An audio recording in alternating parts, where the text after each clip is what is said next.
Bem-vindos e bem-vindas à Lei da Paridade. Cá estamos todas as semanas comigo, Leonor Rosas, com a Adriana Cardoso e com a Maria Castelo Branco. Ouviram bem? Um programa de comentário político feito por 3 mulheres jovens.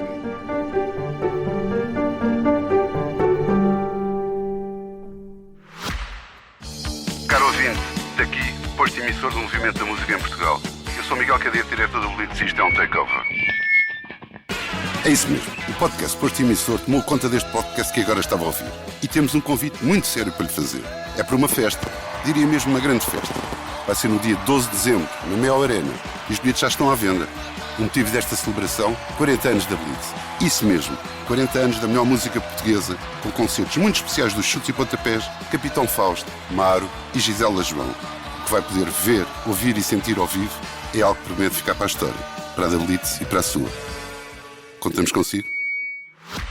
Esta semana estamos as 3 à distância, mas cá estamos para debater esta dupla data, o duplo significado da data do 25 de novembro. Por um lado, um primeiro mais óbvio e conhecido, até porque este ano teve direito a sessão solene na Assembleia da República, o 25 de novembro de 1975, uma data polémica, reivindicada cada vez mais pela direita e pela extrema-direita, sendo que a IEL, nós já falámos disso até há alguns anos no programa, talvez já quase há 2 anos, sobre um cartaz que a IEL teve até 25, que dizia 25 de novembro sempre, portanto sobre esta apropriação da data pela direita política, mas ao mesmo tempo sobre um segundo 25 de novembro que também nos diz muito, como 3 mulheres feministas, que muitas vezes tentamos trazer os temas da violência de género para este programa, sendo que o 25 de novembro é o dia da eliminação da violência contra as mulheres.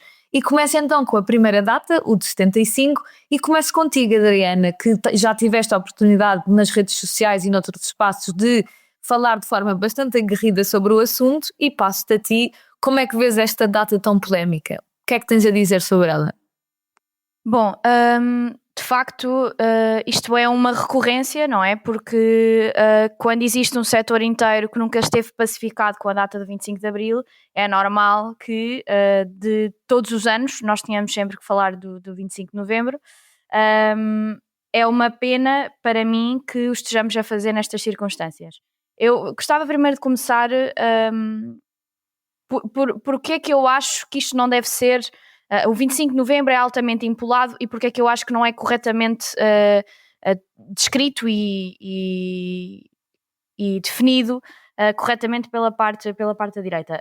Acontece que o 25 de novembro, e se ouvirem a brilhante entrevista que o Vasco Lourenço deu a um podcast também do Expresso, que do Perguntar Não Ofende, do Daniel Oliveira, ele explicita isso, coisa que já tem vindo a dizer, e é um dos obreiros do 25 de novembro, explicitando que o 25 de novembro é celebrado neste momento por um setor que foi o derrotado do 25 de novembro. Nós, perante o verão quente e toda a altura do pré que tivemos excessos parte a parte, tivemos um conjunto de excessos que são e que fazem sentido num período histórico, porque existe também esta consideração por parte de setores da direita de que logo no dia 26 de abril de 74 íamos ter uma democracia parlamentar profundamente estabelecida, que uma data revolucionária e uma revolução sem sangue, como foi o 25 de abril, no dia a seguir ia automaticamente ter tudo previamente definido e estabelecido depois de décadas de uma ditadura sangrenta com uma guerra colonial horrenda, ia estar tudo resolvido nessa circunstância. E que, assim sendo, só o 25 de novembro depois é que vai estabelecer uma liberdade e uma democracia e pós o 25 de abril. A democracia existe e a liberdade existe por causa do 25 de abril. E existiu, mais uma vez, após o 25 de abril, um levantar, uma experimentação do que é que poderia ser Portugal numa altura democrática, quando existiram um conjunto de setores políticos que nunca tinha-lhes sido permitido terem expressão pública e política. Portanto, era normal que existisse um conjunto de experimentação política que não existia previamente. É importante também relembrar que durante a ditadura existia um monopólio, uma oligarquização da nossa economia, portanto, mais do que seria normal que o levantamento popular, por causa daquilo que eram as desigualdades económicas e sociais, ocorresse. E o que aconteceu no 25 de novembro, historicamente, foi um problema militar, de uma discordância militar, neste caso entre os paraquedistas e o Centro de Operações de Lisboa, que tentou-se ceder para o ponto em que, no dia 26 de novembro, a extrema-direita e a extrema-direita militar queria e pretendia legalizar o PCP. E é para mim, por isto, é o cerne do porquê da direita querer celebrar o 25 de novembro. Esta ideia peregrina de que o PCP, primeiro, teve intervenção direta e preparação para realizar uma ditadura comunista soviética em Portugal a poucos quilómetros de distância dos Estados Unidos, como se isso fosse algo que alguma vez tivesse sido preparado ou pensado, é historicamente ridícula, logisticamente ainda mais absurda, mas considerando que Álvaro Cunhal esteve em constante contacto com Costa Gomes durante todo o processo da noite de 25 de novembro para 26 de novembro, ainda mais absurda é, e o 25 de novembro travou-se e parou-se uma precipitação para a guerra civil, não apesar do PCP, mas precisamente por causa do PCP. E acho que é exatamente por isso, e por uma extrema-direita não aceitar o posicionamento histórico do PCP e o facto no dia 26 de novembro não ter sido permitido por Ramalhianos, por Vasco Lourenço, por Mário Soares na componente militar Ramalhianos, Costa Gomes e depois na componente política por Mário Soares, não ser ilegalizado o PCP, e aí, acho que é mesmo este o cerne da questão. Relativamente à celebração e de forma muito, muito sintética. Uma celebração que teve a Iniciativa Liberal a referir-se ao wokismo e o Chega a dizer que a corrupção instalada existe por causa de Abril, bom, acho que está tudo dito sobre aquilo que foi esta celebração. E eu espero sinceramente que Ramalhianos considere e perspective que deu um encobrimento e uma legitimação moral a uma celebração que foi isto mesmo. De um setor da direita que nunca celebrou 25 de Abril, que sempre levou cravos brancos, nunca usou cravos vermelhos, uma direita que nunca falou do 25 de Abril sem falar do 25 de Novembro, que cooptou uma celebração solene em tudo o estilo do 25 de Abril, e foi-lhe permitido que isto acontecesse. Envergonha-me como portuguesa que tal tenha ocorrido e esperava sinceramente que passados tantos anos nós não tivéssemos a tentar reabrir feridas, mas parece que tudo conta e tudo vale neste momento com uma maioria parlamentar à direita. Maria, passo para ti, provavelmente com algumas opiniões diferentes das da Adriana. Sim, eu queria dizer aqui uma coisa como prefácio quase desta discussão, e eu não sei se vocês discordarão. A Leonor é herdeira de uma esquerda que esteve muito, por exemplo, no 25 de novembro, e portanto, se eu estiver aqui a dizer algum disparate, por favor, corrige-me. Mas eu vejo sempre, e nós já falámos antes do 25 de novembro, quando estávamos noutro sítio, com o mesmo podcast, e a minha opinião mantém-se. Parece-me que o 25 de novembro é mais do que a questão política, é uma guerra entre duas visões do que é que deve ser a democracia que vinham antes da Revolução do 25 de Abril, as duas. Há uma visão que estava a ser feita e estava a ser construída pela ala liberal antes do 25 de Abril, do Parlamento ainda sob Salazar, e do Mário Soares, quando criou o Partido Socialista antes de 74, e há outra visão liderada pelo Partido Comunista na resistência ao salazarismo, e depois pelas Brigadas Revolucionárias, pelo aquilo que viria a ser a UDP também, que é uma visão de democracia em constante revolução. É uma democracia próxima de uma democracia popular, em que a democracia só se faz na revolução. A outra visão é uma visão de uma democracia representativa e liberal. São as duas legítimas na sua defesa, ou seja, a sua defesa é legítima, mas efetivamente o 25 de novembro fez com que uma das visões da democracia prevalecesse sobre a outra. Eu acho que é este o cerne da questão do 25 de novembro. Agora, a direita vir dizer que foi a direita que liderou, ao fazer disto uma vitória da direita contra a esquerda, quase como se fosse uma oposição ao 25 de Abril, em que uma certa direita sente que perdeu em relação à esquerda, sendo que o 25 de Abril foi tomado pela esquerda e eles perderam e fazem o 25 de Novembro como um revisionismo histórico em que eles é que ganharam em relação à esquerda, está profundamente errado. E eu concordo com a Adriana, porque nós temos que ver, há um artigo de Vítor Matos no Expresso que fala muito bem disso e é excelente, é um artigo bom, mas que vale a pena ler. Onde é que estava Francisco Sá Carneiro e onde é que estavam Freitas do Amaral no dia 25 de novembro de 1975? Estavam os dois fora do país. Freitas do Amaral estava em Itália, Sá Carneiro estava na Alemanha. Só Mário Soares é que estava em Portugal. Só Mário Soares antes do 25 de novembro, portanto, uns dias antes em que há um cerco ao Parlamento, no dia 6 de novembro, se eu não estou em erro, há um cerco ao Parlamento pelos trabalhadores afetos ao Partido Comunista Português que sequestram o Parlamento com Pinheiro de Azevedo lá dentro, que era o recém-nomeado primeiro-ministro, e que depois dava um vídeo muito engraçado, se vocês puserem no YouTube, conseguem ouvir, em que Pinheiro de Azevedo diz: eu estou farto de ser sequestrado, pá, estou farto, é horrível, não gosto, é chato, porque era a segunda vez já que eles tinham sido sequestrados. E Mário Soares, na sequência desse acontecimento, fala com os dois líderes dos dois partidos à sua direita a dizer que estará em curso uma insurreição do Partido Comunista Português e também da esquerda militarizada que não gostava do Partido Comunista Português durante o break e que muitas vezes competia com o Partido Comunista Português, e Sá Carneiro e Freitas do Amaral desconfiavam dele ou resignavam-se, e Sá Carneiro resignou-se durante muito tempo, e isso é descrito na biografia escrita por Miguel Pinheiro, que é uma biografia interessante, que Sá Carneiro estava resignado, achava que o comunismo em Portugal ia prevalecer e que já não haveria nada a fazer. E foi Mário Soares, com um certo otimismo heroico, não é? Que lidera uma frente contra a esquerda militarizada. Agora, o que é que acontece no dia 25 de novembro?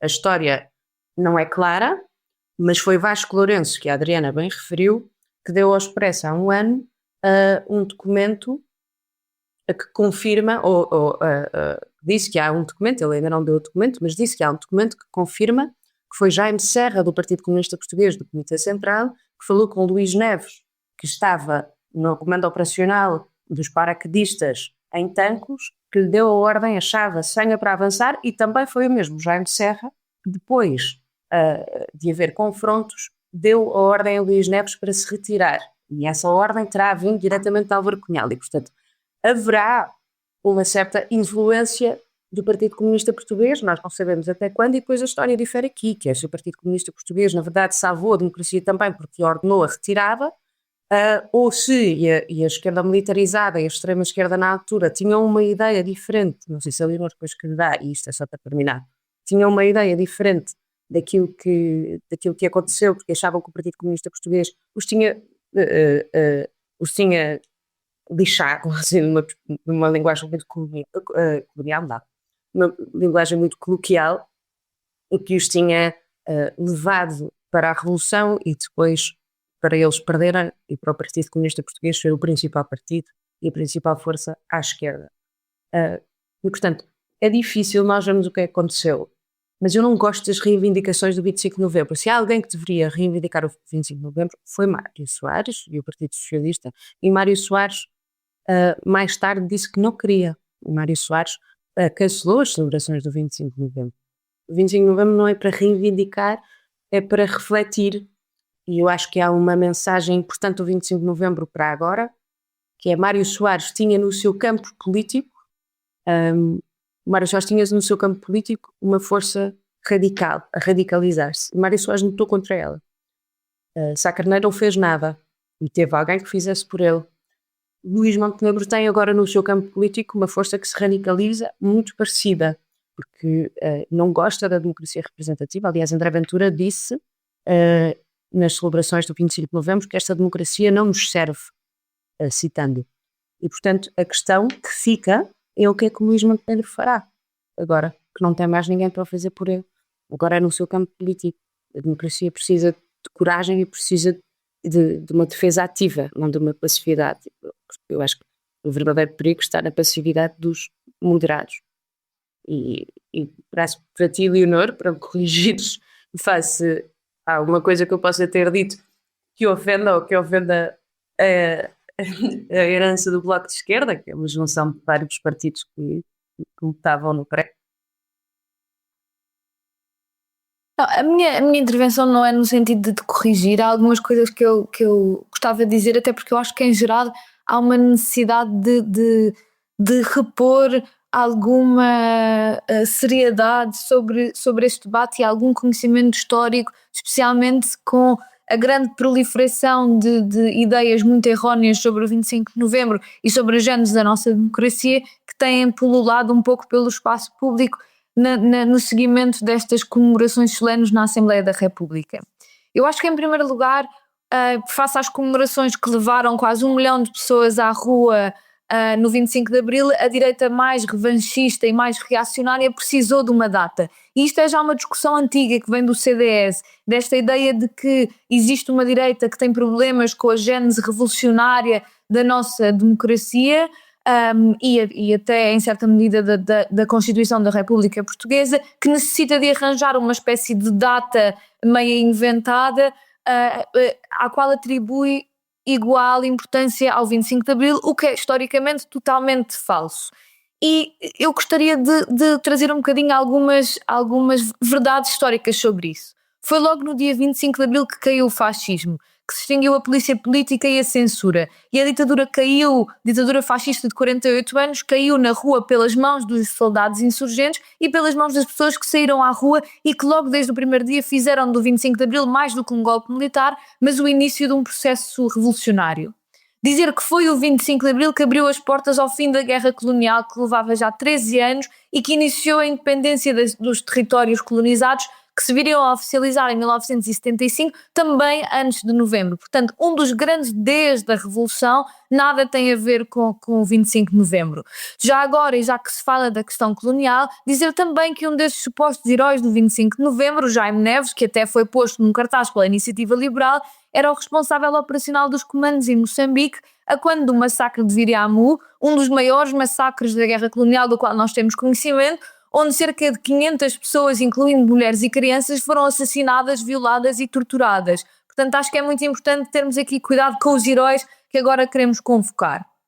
E dizer que a gênese da nossa própria democracia é revolucionária. Foi durante os anos do processo revolucionário, da Revolução Portuguesa de 74 e 75, que as pessoas nas ruas, nas fábricas, nos campos, nas unidades de produção, nas comissões de moradores e de bairros, conquistaram o direito ao voto, a liberdade de expressão, associação e reunião, a pluralidade partidária para todos os partidos políticos, os direitos sindicais, o salário mínimo, as férias pagas. Estes direitos foram conquistados pelo poder popular na rua antes de terem sido sequer outorgados e legislados pelo poder político. Antes de existir uma Constituição votada e aprovada que consagrava estes direitos, foram as pessoas na rua que fizeram com que eles se tornassem sólidos e não se pudessem voltar atrás.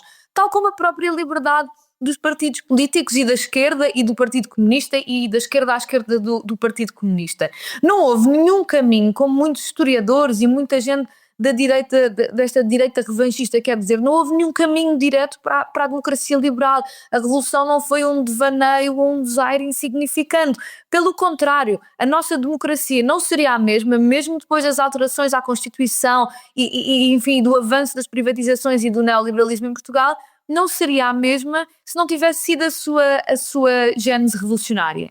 Dizer que também, antes do 25 de novembro, já tinham existido a 25 de abril de 75 as eleições para a Assembleia Constituinte, que se realizaram no meio de uma grande explosão de participação cívica, com 91,6% dos eleitores a ir às urnas. O que significa que se quer falar de derrota da legitimidade das ruas e da legitimidade revolucionária, a primeira grande derrota é, evidentemente, a derrota da esquerda revolucionária nas eleições para a Assembleia Constituinte. E, quer dizer, não foi o 25 de novembro, foi a vitória do Partido Socialista, seguido do partido do PPD, nas eleições para a Constituinte. Tudo isto foi antes do 25 de novembro. Todos estes avanços e recuos do processo revolucionário, todos os direitos conquistados, todas as tensões e trocas, tanto no campo revolucionário como entre o campo revolucionário e moderado e ainda aqueles que queriam de volta alguma forma de ditadura, tudo isto foi antes do 25 de novembro. Uma data que, na verdade, tem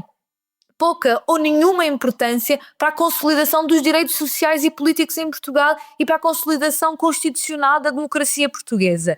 E acho que é, sobretudo, uma data espantalho para quem se incomoda com essa gênese revolucionária da Revolução Portuguesa. Porque essa gênese revolucionária implicou um grande susto. E há muitos trabalhos sobre isto. Aliás, fazendo aqui um parênteses, o Fernando Rosas, o meu pai, tem várias coisas escritas sobre isso que eu recomendo ler. Esta ideia de que pela primeira vez as pessoas que nunca tiveram direito a nada tomaram terras, tomaram latifúndios, espantaram e assustaram os poderosos e as pessoas que sempre mandaram no país. E acho que esse susto faz ainda com que muita gente não queira integrar ou se recusa a integrar o período revolucionário na gênese da nossa democracia, desse abalo que Portugal levou durante a sua revolução. E preferiam contar uma história como a da transição espanhola, em que se mantêm os dogmas do fascismo instalado, em que não se lida com a violência fascista.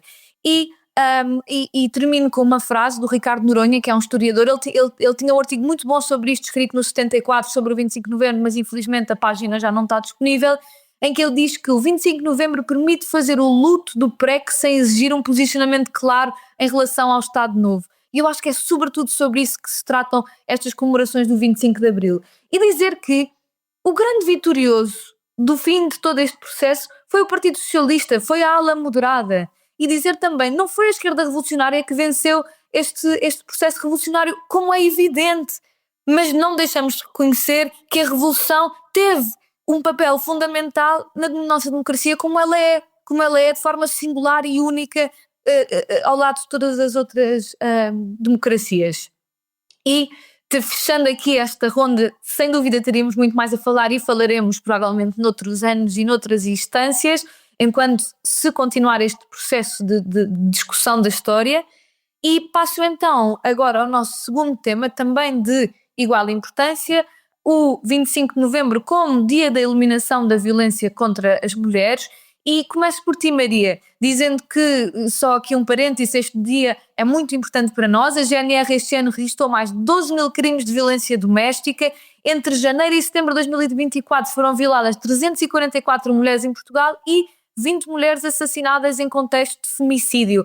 Portanto, passo a ti sobre estas violências que continuam a pesar sobre nós. Sim, este Dia Internacional de Eliminação da Violência contra as Mulheres é um dia que já é celebrado, aliás, antes do nosso 25 de novembro de 75. Portanto, gostava muito que o 25 de novembro de 75 tivesse ocorrido, sim, mas ocorrido noutra data para não termos que o celebrar em conjunto e haver desculpas para certas pessoas em certos setores políticos, não só à direita, by the way, para ignorarem este dia e não fazerem as reflexões necessárias. E, portanto, aqui estamos nós, e ainda bem.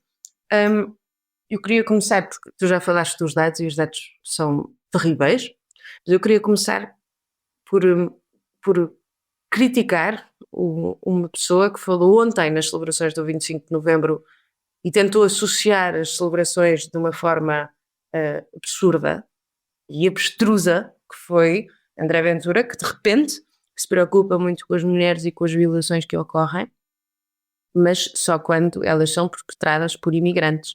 Ficámos nós a saber que André Ventura agora acha que a violência das mulheres só pela mão de imigrantes e, portanto, instrumentaliza este tema que é muito importante para nós e para a nossa sociedade e para todas as sociedades, até para ter sociedades, já agora de quem nos está a ouvir, se tiver um ponto de vista económico e somente económico sobre as coisas, há N relatórios de grandes consultoras sobre a importância de tu teres uma igualdade real na sociedade, até para a economia.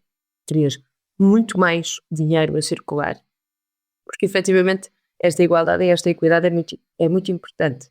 E a violência sobre as mulheres é a última instância desta violência, a violência física, é a última instância desta violência constante no dia-a-dia que nós sofremos, seja porque somos infantilizadas, seja porque não conseguimos estar em sítios onde só haja homens porque nos sentimos inseguras, seja porque temos medo de ir para casa à noite, seja porque ninguém vai acreditar em nós se nós dissermos alguma coisa, seja porque se denunciarmos um agressor, somos nós que ficamos com o rótulo de vítima e provavelmente de Lucas, e os homens nunca ficaram com o rótulo de agressor. Aliás, a eleição de Donald Trump provou que, de facto, e acho que já falámos sobre isso, exatamente sobre isso, provou que, de facto, as acusações de violação e as acusações de violência doméstica não fazem um grande moço, normalmente, às carreiras e às vidas dos agressores. Aliás, podem se tornar presidentes dos Estados Unidos da América. Mas eu acho fascinante como André Ventura e o Chega agora se preocupam tanto com as mulheres. Onde é que está André Ventura quando se vê que 25 mulheres em Portugal já foram assassinadas por violência doméstica e ainda nem chegamos ao fim do ano? Onde é que está André Ventura? Onde é que André Ventura falou disso? Onde é que André Ventura fala das violações, em que 97% das violações ocorrem no contexto íntimo? Onde é que está o Chega? Onde é que está André Ventura? Não está. Isto é uma clara instrumentalização para perpetuar uma ideia falsa, errada, que os estudos contrariam, de que a imigração está diretamente associada à violência. Eu acho uma pena, e acho uma pena, sobretudo, que alguns partidos moderados tentem seguir a lógica de André Ventura para tentar captar eleitores que estão a migrar para um discurso radical, que estão ressentidos e que estão a olhar para André Ventura como o grande salvador da nação, como o quarto pastorino de Fátima, como ele gosta de se chamar a si próprio. E não estou só a falar do Partido Social Democrata, estou a falar de algumas pessoas, como Ricardo Leão, por exemplo, no Partido Socialista. Os números desprovam isto. Não é verdade. Não é verdade que partidos moderados, quando adotam um discurso radical da extrema-direita, que consigam ir captar eleitores. Aliás, os estudos comprovam exatamente o contrário. Os eleitores radicalizam-se, mesmo os eleitores moderados. E sim, eu gostava muito que se falasse mais sobre isto. Estamos aqui nós, eu não me vou demorar muito mais, até porque já tivemos a oportunidade de falar sobre a violência sobre as mulheres muitas vezes. Eu gostava só, para quem nos ouve, os homens que nos ouvem, faço sempre o mesmo apelo, que é: perguntem às mulheres na vossa vida como é que é, qual é a experiência. Antes de lerem, antes de irem falar com outros amigos homens, perguntem-lhes como é que é para elas, como é que é viver como mulher. Porque muitas vezes, quando nós falamos sobre isto, parece que estamos a pintar um cenário horrendo, pessimista, mas nós não estamos pessimistas como Sá Carneiro estava pessimista com o comunismo em Portugal.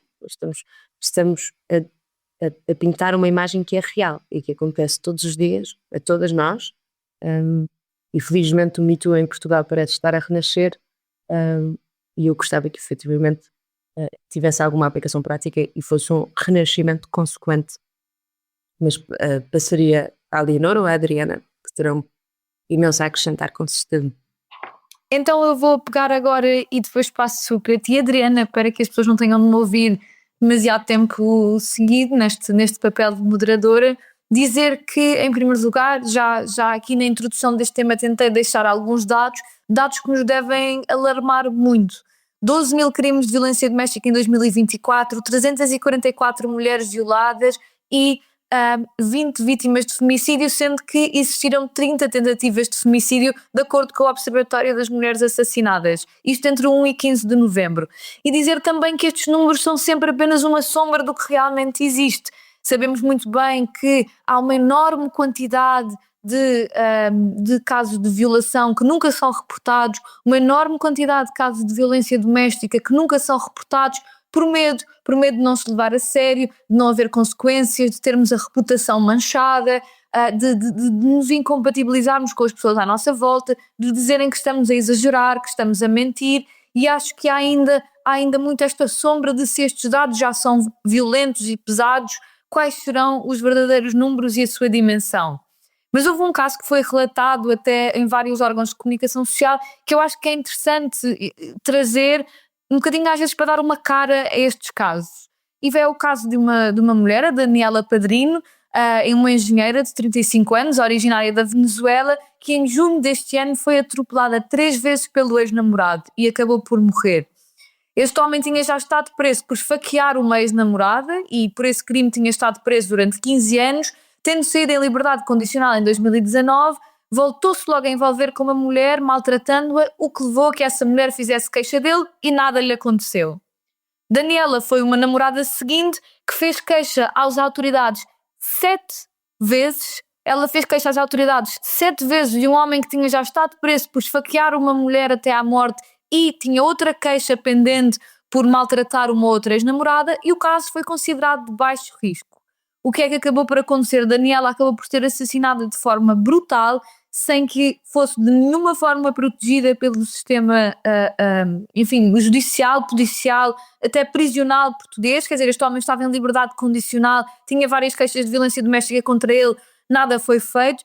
E ela é uma de dezenas de mulheres, isto é um nome de dezenas de mulheres que são assassinadas por homens que não aceitam separações, que tratam as mulheres como propriedade, homens que acham que no fundo os seus corpos lhes pertencem. E nós vemos que a motivação, há muitas vezes violência doméstica ao longo de casamentos, mas vemos que há muitas vezes esta motivação por trás, que é a motivação de não aceitar uma separação ou de ter ciúmes que enlouquecem os homens. E é muito importante esta ideia de que o feminicídio é a forma última de privar uma mulher do seu corpo, tal como é a tentativa de proibir uma mulher de abortar, tal como são os ciúmes, tal como é dizer não vais sair de casa com esta roupa. É esta ideia do patriarcado, não é? Que o patriarcado cada vez mais perde, mas também cada vez mais quer de volta, de que os nossos corpos pertencem aos homens e não a nós. Mas acho que também estas mulheres são assassinadas por estes homens, mas a sua morte também tem uma mão de outra culpa, que é a culpa de um sistema político, policial, judicial, prisional, que desvaloriza um dos crimes que mais mata em Portugal, ignorando, deixando que as vítimas circulem livremente, não levando a sério as queixas. Quase todos os casos que nós vemos de mulheres assassinadas havia queixas prévias. E queria terminar, a Maria já falou da extrema-direita e da instrumentalização do tema, então não vou falar sobre isso, subscrevo o que ela disse, mas dizer que é preciso dar soluções concretas às vítimas de violência doméstica. Em primeiro lugar, há uma questão, que é, porque é que são as vítimas de violência doméstica que têm de sair de casa? Como nós sabemos, muitas vezes têm filhos, dificulta a saída do teto que partilham com os seus agressores, devia ser o agressor a poder sair de casa. Deveriam, como já foram propostos, existir apoios à renda para que as mulheres possam, depois do agressor sair de casa, manter a sua casa, onde muitas vezes vivem com os seus filhos, com a sua família e que provavelmente não conseguem manter sozinhas. São as mulheres que devem manter a sua vida. Os agressores é que têm de ser punidos, é que têm de ser tirados, é que têm de ser julgados e, se for o caso, presos.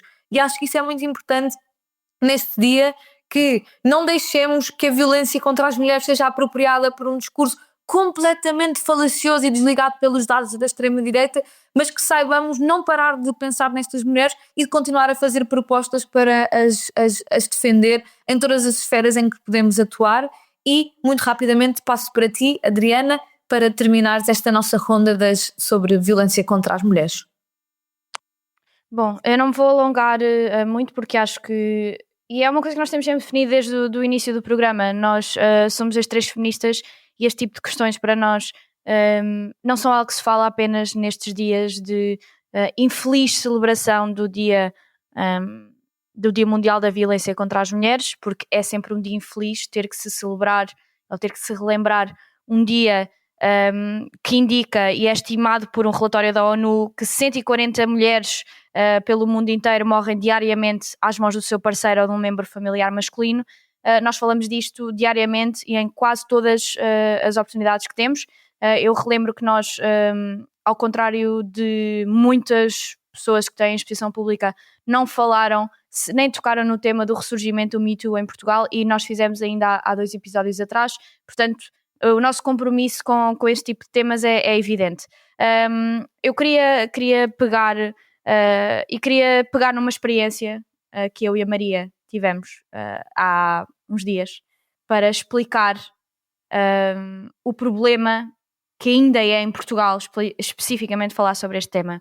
Eu e a Maria fizemos um painel junto com outra mulher brilhante, a Liliana Borges, que é uma das melhores jornalistas de política do país, e quando tentámos explicar coisas tão simples como a prevalência dos crimes de homens contra mulheres e o femicídio serem feitos em contexto familiar, e falarmos, por exemplo, da dificuldade que é uma mulher numa posição profissional de inferioridade relativamente ao homem, ser assediada e depois ter mecanismos dentro das empresas, das universidades e das instituições para que estas possam denunciar o caso. Num painel tivemos uma pergunta do público em que o senhor se virou para mim e para a Maria e nos disse que e vou ser gráfica porque foi literalmente assim que ele colocou a questão: quando um homem mete as mãos nas pernas de uma mulher, ela é que tem a responsabilidade de lhe dar uma estalada se não quiser que ele lhe meta as mãos nas pernas, porque se não der é porque não se importa e não há problema. E está aqui a base, não é? Existe conceptualmente e socialmente uma responsabilização da vítima perante um ato de agressão.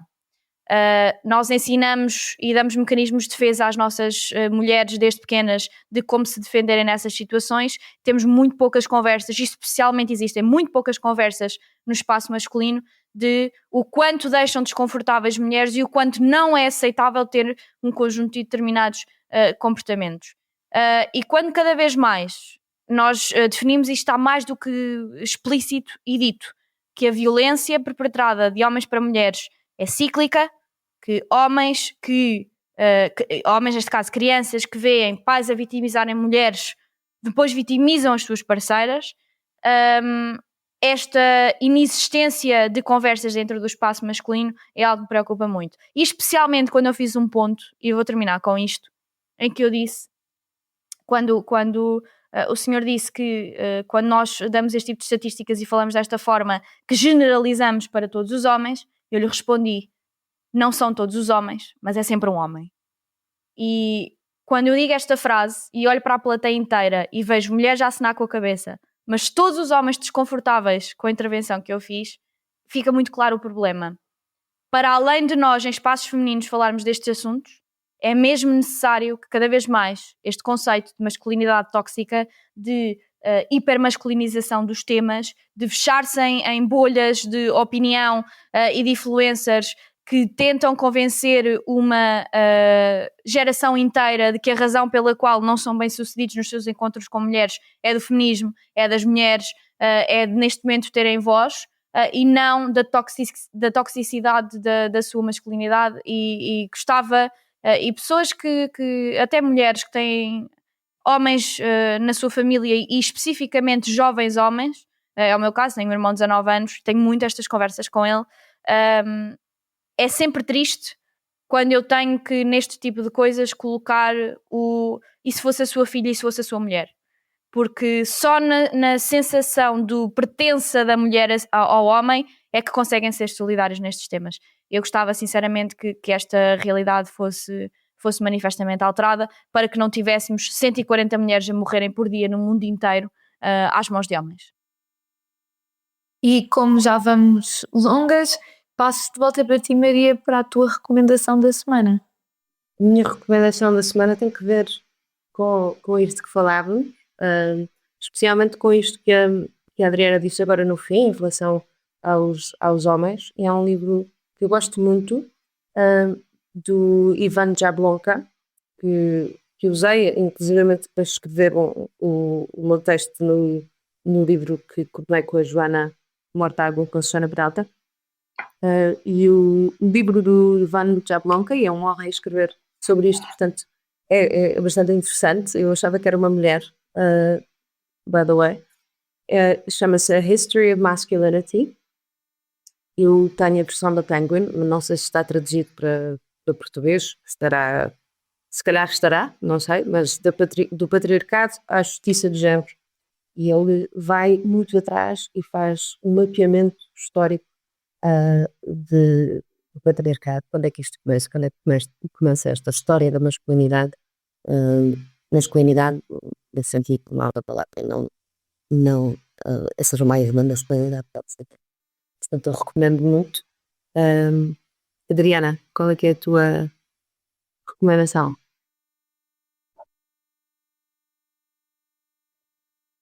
Bom, como esta semana eu tive que consistentemente ouvir inverdades históricas sobre o 25 de novembro, quando a Zita Seabra ainda é alguém que diz alguma coisa e conta como facto porque é Zita Seabra, que é só de rir, se alguém conhecer a história do PCP e o quão afastada ela já estava na altura e o como saiu em corte e completamente na modo baixo, ou o facto da jornalista italiana que fez a entrevista a Álvaro Cunhal ter sido desmentida pelo mesmo inúmeras vezes, ter prometido pôr cassetes cá fora e nunca o fez.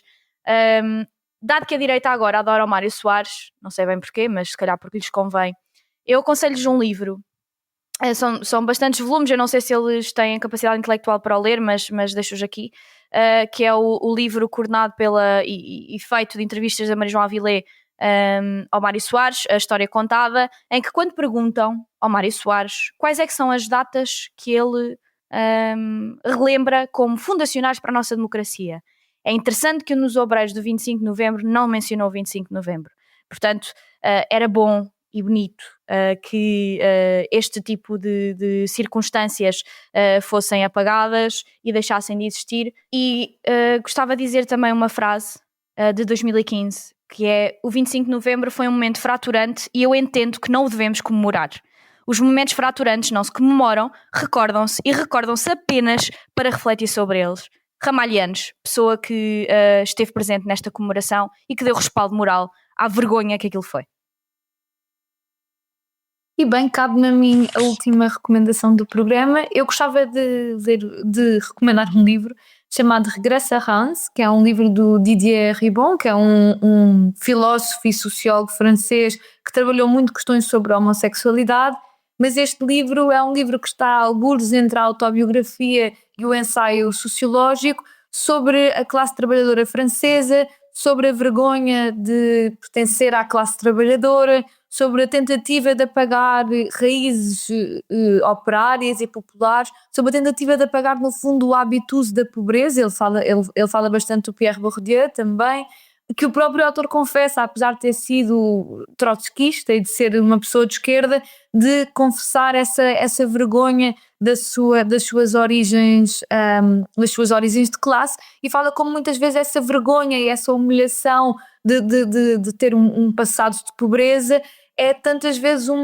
este marcador de classe é tantas vezes secundarizado nas análises mais contemporâneas sobre violência e opressão, e ele próprio diz que sempre escreveu sobre a questão da homossexualidade, ele é homossexual, sobre a vergonha associada à sexualidade, mas que até ele próprio deixou durante muitos anos escapar o peso que a vergonha do seu passado operário tinha sobre ele, a vontade de esconder o que os pais faziam, o que os irmãos faziam, mas é também uma reflexão sobre os trabalhadores comunistas destas zonas do interior de França que passaram a votar na Frente Nacional. É uma reflexão sobre o racismo, sobre a homofobia, e eu acho que é um livro mesmo brutal para estes tempos que vivemos. Chegámos assim ao fim de mais um Lei da Paridade, um programa de comentário político semanal. Como sempre, podem ouvir-nos nas habituais plataformas de podcast e no site do Expresso. Até à próxima semana.